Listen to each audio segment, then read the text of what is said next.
Hey, this is Lorena, and I just wanted to wish you a wonderful 2016. I know it's been a couple days into it. My husband was on vacation, and I had all my kids at home. Yeah, all five. They were all at home, and I was tending to them and enjoying them and really settling down and enjoying the moments because remember, they passed by so fast. But I really do want to thank you for this season, 2015. It's been a great year. It's my first year that I've posted videos on a weekly basis, and it was my first year that I really started investing into my YouTube channel. And I really thank you for investing back to me by watching, by subscribing, and also by your comments and your encouragement. Some of you have been so awesome. You've told me that some of the stuff that I've done, that you've made something out of it. That is so awesome. You just don't know how encouraging it is. It makes me want to go back and do something uniquely special so that you guys can participate with me. I've learned for myself that creativity has been such a blessing in my personal life.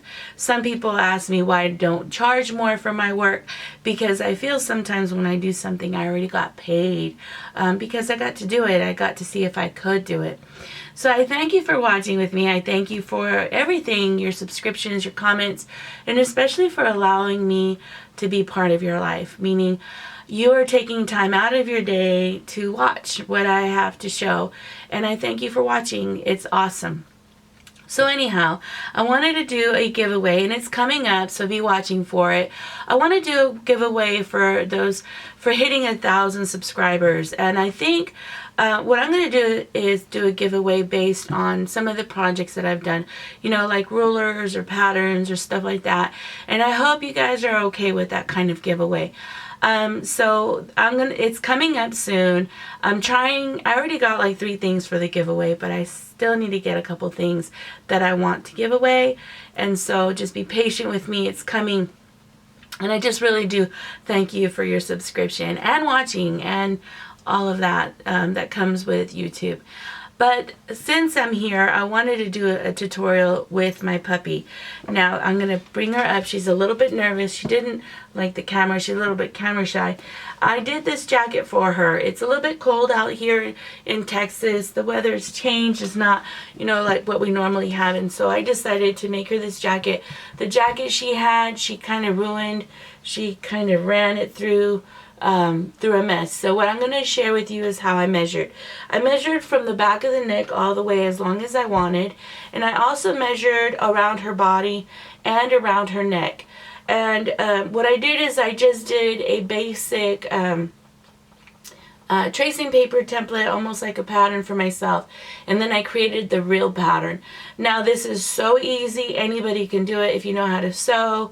And I bought this fleece really cheap. It was on sale at Hancock's. I got it for, I think, less than $2 for 1.5 yards. So I did use 1.5 yards, and I didn't use all of it. So depending on your dog, the measurements will be different, but I'll show you how I did it. And once you have the way I did it, I'm sure anybody can do it. So let's get started, okay? And I'll see you in a little bit. See ya.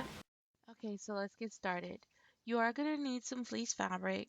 I got 1.5 yards, a tracing paper, and a marking tool. And I have my measuring tape. And so here you see me measuring from the back of her neck to the end of where I want the fabric to go over, close to her tail end. And then I'm measuring how far I want the fabric to lay over her body on each side. So mine was 13 long by 11 rectangle that I'm making. And then I'm measuring her neck. Her neck to go all the way around was, I believe, 13 inches. And then I measured her whole body so that I knew what to add for the straps. So here I started making my pattern using tracing paper. You could use any paper. I just had tracing paper. So what I did is I made a rectangle 11 by 13, and I added 2 small rectangles on each side, and I measured them. I believe it was 4 by 3, and then I duct taped on each side. And the reason I wanted to duct tape is I wanted to put it around the dog and see how it fit. What I realized when I did this is that the side panels where I'm going to Velcro the jackets on were too close to the center of the belly. So this is the great time to make those adjustments because you want to make sure that you have everything kind of set up right so that the dog can move with a lot of ease and it's not too close to the legs and it's not too close to the center, especially if it's a male dog. You don't want the dog peeing on the straps if it's a male. And so here you see me remeasuring everything and making sure that it did go around the way it needed to. What I did now is I folded my pattern in half and got the center mark. And then I'm adding another piece. When I measured my dog where it went around the neck, her neck went around 13 inches. So I measured give or take 6 inches from the body so that I could go ahead and be able to strap the straps around the neck long enough for them.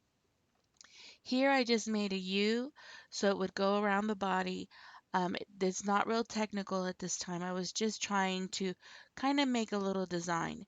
And then I got another piece of tracing paper and I traced what I did. And so here you see me go ahead and start tracing everything again. So I'm making one whole large piece.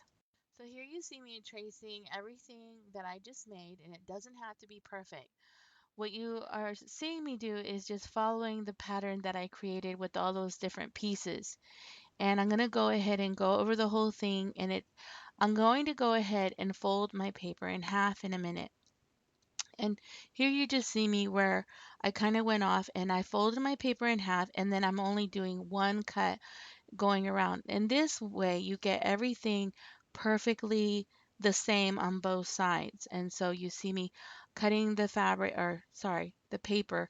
And now that I've cut the paper, I'm going to go ahead and get my puppy, and I'm going to see if everything is fitting on her right. And since they're both pretty much the same size, just one's a little bit longer than the other, I realized that I need to make sure that I add pieces to the neck, a little bit longer to the neck, and a little bit longer to the belly area where I'm going to put the Velcro on. And so here you see me also measuring my cookie. So now that I have my pattern ready to go and it fits pretty good, I went ahead and I folded my fleece in half and I'm going to pin my pattern to the fabric and I'm going to start cutting all that extra fabric off because now I have my pattern. What you see is that I gave myself a little bit more material for the top where the neck is and a little bit more material for the belly area. And you see how the pattern is a little bit more extended because I realized I needed to make it longer. Okay, so now that you have your fabric cut out of your pattern, just know if you want just to make one jacket without any lining, you only need one piece. And I'll show in the end how to do a jacket that way. But if you're going to do a line jacket like I am, you need two pieces of fabric. And here you see me putting the fabric on my dog, and I'm marking where I'm going to have to put the lining. What I had an issue with when I was sewing is that when I was sewing this dark fabric with my black Velcro, you couldn't really see it. So I went ahead and I did this, changed it to the red sweater. So here you see two pieces of Velcro or a set of Velcro. I cut them pretty long. I think it's about 3 inches long, and I think they're an inch or an inch and a half wide Velcro, but I got a yard of it at Hancock. And here you see I made sure it was an inch away from the top, and on the side panel for the body, I made sure it was an inch away from the edge, and I pinned that area, and I pinned a set. So one's a scratchy side and one's that furry side. Now, on my second piece of fabric, make sure your fabrics are both upright. And here I'm showing you that it's upright, but on fleece it doesn't really matter. But it does matter when you're doing it and when you're placing your Velcro together. So here I have another set, same size as my other one, and I'm showing you that here's my itchy one and here's my furry side. I'm making sure that they're opposite. And I measured like an inch away to make sure it was an inch away from the top of the neck area. And here I have the furry side and here I have the scratchy side. So what I'm just showing you is just make sure they're the opposite.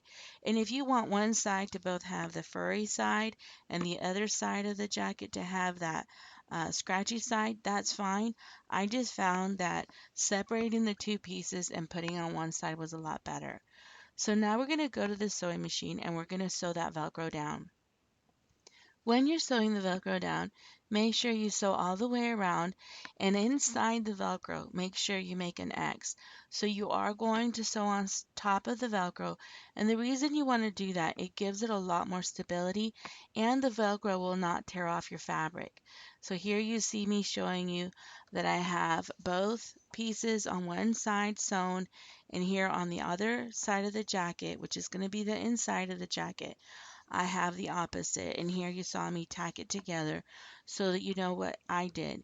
This is really important because this can mess you up and then you have to redo the Velcro, because I had to do that a couple times because I wasn't getting this right. And so this is how I found it was easier for me to work with.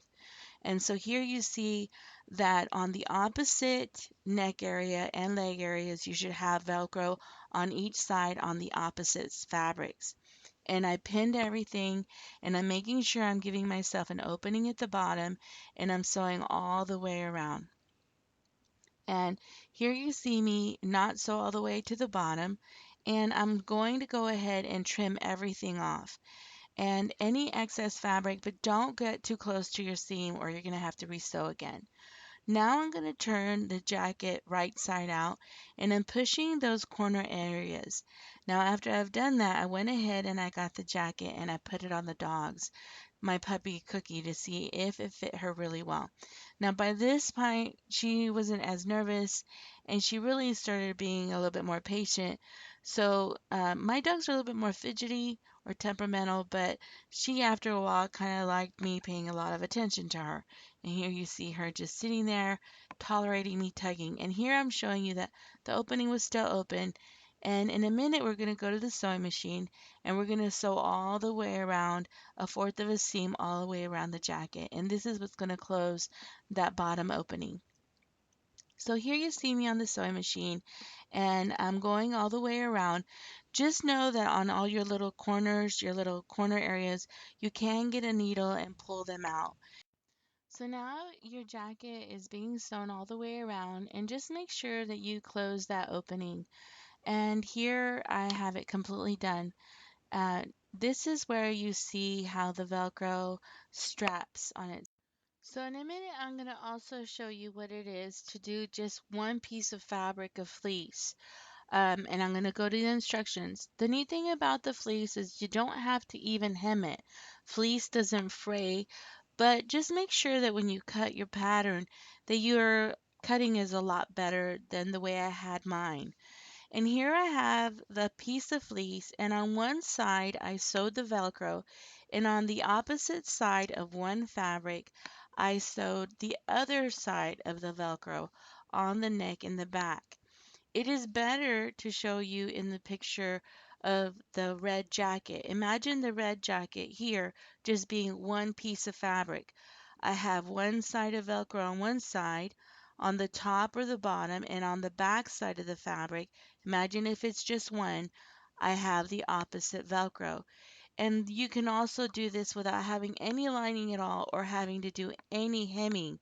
But this jacket has lining. I thought it would be a lot warmer, but I'm just giving you the option of having both. And here are pictures of my dogs with their brand new jackets. And so here you see both Lily and Cookie. Lily's the one in the red jacket and Cookie's the one in the blue. I really do hope you like this tutorial, and I hope you try this out for your puppy so they're nice and warm this winter. Have a wonderful day, and I'll see you next time.